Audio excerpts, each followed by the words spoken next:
What you know about that purple tape, Rampage? What? That purple tape, man. That purple tape is classic That to the joint game. Big up to my dude Raekwon the Chef. Big up to the Ghostface Killer. Big up to Capadonna, my brothers. Big up to Method Man, ODB, R.I.P. Big up to my brother the RZA. Big up to my brother the Jizza. Big up to the Rebel INS. Big up to the U God. Big up. Yo, that's real hip hop, authentic. You ever record with anyone from Classics. Wu-Tang? Huh? You ever record with anyone from Wu-Tang? Me and Capadonna. Okay. I got something. Like Capadonna, I got something. I sent it to you. The Pillage was a I'm on the Pillage too. Very underrated album. And it went gold. Very underrated album. And it went gold. It was a good album. And it went gold. This joint, the Purple Tape, real classic. Only Built for Cuban Links 1 was a life-changing album for me. That came out, I believe I was either a junior or I was a senior in high school when this came out. And this was really the first real mafioso joint, in my opinion. There are a lot of people that, I don't want to use the word bit because I got an artist in here, but there are a lot of people that use similar styles to what was on this album. And this was kind of the first kind of Tony Montana hip-hop album, and it invented a generation of rap that was different, and just a dope album, dope production. A lot of people don't know this is a sample of Bing Crosby singing I'm Dreaming of a White Queen. He's like, I'm dreaming. And that's the samples. That just shows how dope the RZA was with his sampling techniques. I think the RZA, as a producer, is a genius. Yeah, he's brilliant. He's ahead of his time. He's the Quincy Jones of that underneath ground that breaks over your head. Down. So, big up to the RZA. Big up to the RZA. Big up to the Flip Mode Squad too. Big up to the Flip Mode Squad. Yeah, man. Busta. I see Busta and Dre back at it again. We were talking. I want to continue what we started the first segment. Yeah. Because I was saying that I didn't really like the fact that I see a lot of people in our community, the African American community, that are ripping on Colin Kaepernick because he got his money that he earned with his body and his lawsuit and his lawyers. Physically. He did it physically. Right. And people are upset saying he's a sellout. Right.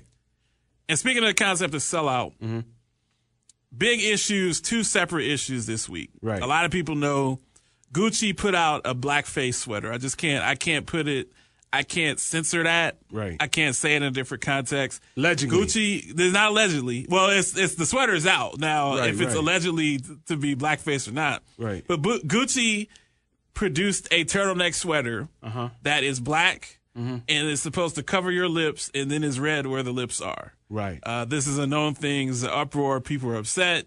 So then you have people saying that, hey, I'm not going to wear Gucci. I'm boycotting Gucci. Gucci's racist. Such and such and such. Floyd Mayweather, who generally goes against the grain, he said, I'm going to wear Gucci. I'm going to wear whatever I want. Right. I'm not small-minded like the rest of you guys, etc. T.I. took exception to that. Right. So T.I. did a song that I can't use the words that the title of the song. We just call it FN. But an FN.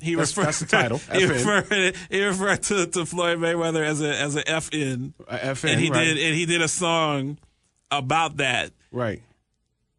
And there's an uproar about that. The second topic, there's an uproar about Steve Harvey and Monique got into an argument on Steve Harvey's show. Right. A lot of people know Monique, who is a phenomenal actress. She's a good friend of mine too. Has an Oscar. Yeah. Great actress. Great comedian. Right. Extremely talented person. Yep. Had some beef with Netflix because Netflix only offered her a tenth of what they're offering Chappelle and Chris Rock and Kevin Hart and other people that they offer for specials. Right. She wanted people to boycott Netflix a while back. Right. Steve Harvey is trying to keep the peace. A lot of people rip Steve Harvey, say that he doesn't have a lot of integrity, that he'll do anything for $1. That's a common theme in our community. Right. People call him Uncle Steve. Right. You're crazy. I'm not a person, like I said at the last segment, I'm not a person to talk about how anyone gets their paper. Right. I think that it's weak to pull the sellout card. I think it's weak to pull the Uncle Steve card. Right. I think on Monique's end, and I'm curious what you think. I'm gonna pass it to you. Mm-hmm. Monique doesn't have the demand right now to get a $20 million Netflix special. Her comedy does not have that level of demand right at this point. Right. Doesn't mean it never will. Tiffany Haddish came out of nowhere. Nobody knew who she was 5 years ago. Right. Now, Tiffany Haddish could go on Netflix and get $20 million because she's large like that. This is true. And it's entertainment. Well, sometimes it's about what you put in. Definitely. If you putting in that body of work, then Netflix should offer you a couple of M's. I agree. But the status that Monique's at, I think is a little bit deeper than that. Because at the end of the day, you got to choose and pick your battles wisely. Which is what Steve Harvey told her. You know what I'm saying? So, at the end of the day, if somebody offered you a couple of M's and you watching other people's pockets, that's not a great look for you. They offering you $2 million. So next basically, person. I haven't had something out in a minute. So they offered me $100,000. And I wasn't getting $100,000 yesterday, but when I was hot, I was getting more than that. But I'm on the creep up. I'm on the build up. Again, I'm going to take that to build something else. Right.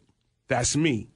Now you're not gonna go into a long speech like, "Yo, I was on the remix with Big." Exactly. Because again, I built my portfolio, but we're basing the game today for entertainer, rapper, comic, whoever.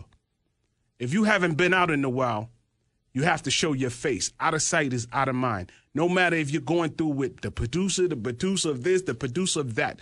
At least land a couple of things because it builds up you as an artist. You're an artist first. You don't let people you don't let people dictate what you can do because this is what you do. Get to this bag, get to that bag, get to this role, get to this role. So you sound like Uncle Steve because that's basically what Uncle Steve said. That's how I to feel. Her in a different way to be articulated, and he was ripped and shredded. But sometimes people, I agree with you, Ramp. But sometimes people, let me say this: sometimes people think they're worth more than what they think. That's right. But they haven't put I think everybody does. They don't have to. They didn't put in the work. You got to put in the work. You know who put in the work? Eddie Murphy pulled in the work. Right. David Chappelle pulled in the work. It doesn't matter how long they've been out. It's just a matter of body of work that they're producing. They're not into politics. They busting moves. She needs to rock more red bottoms. You got to bust moves. So I'm going to put you on the spot, Jeremy, as you're not a part of the illustrious African-American community. Is it a cop-out when you hear someone call racism when they're really defending their own personal stance? Because I don't look at Monique and say, I'm sure there's a racial element to everything. But I don't believe if she's not getting as much as Chris Rock, I don't know if that's necessarily because she's black or she's a woman, because Tiffany Haddish is about to cash in on a whole lot of money to do a series of specials because she's in demand. Yeah. I mean, again, it's from my perspective, I tend to agree with what you're saying, but a little bit removed because, again, like you said, I mean, I'm not African-American. I will never feel what she's feeling or what you feel or Ramp or anybody. But now if it was coming down to the only people that were making more money than her for a special was an old white dude, right, then I'd be like, okay, guys, whether it was intentional or not, come on, this looks bad. But obviously, I don't think Netflix has a bias. Right.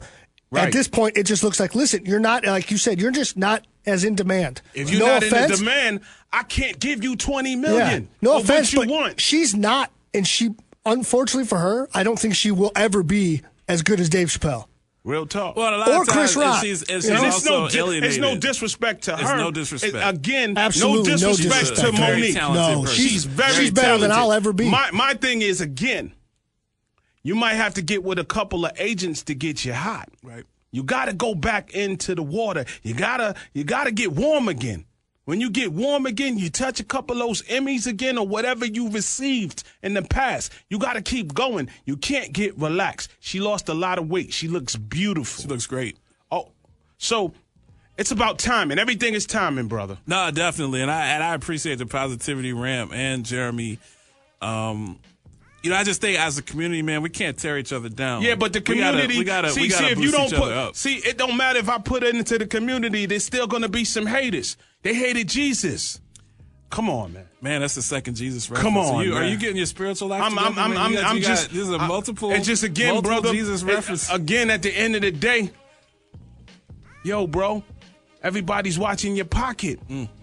Instead of knowing my hustle, why are you watching my pocket? Fix your face. We'll be back, Lance Day Radio Network, after these messages. Yeah.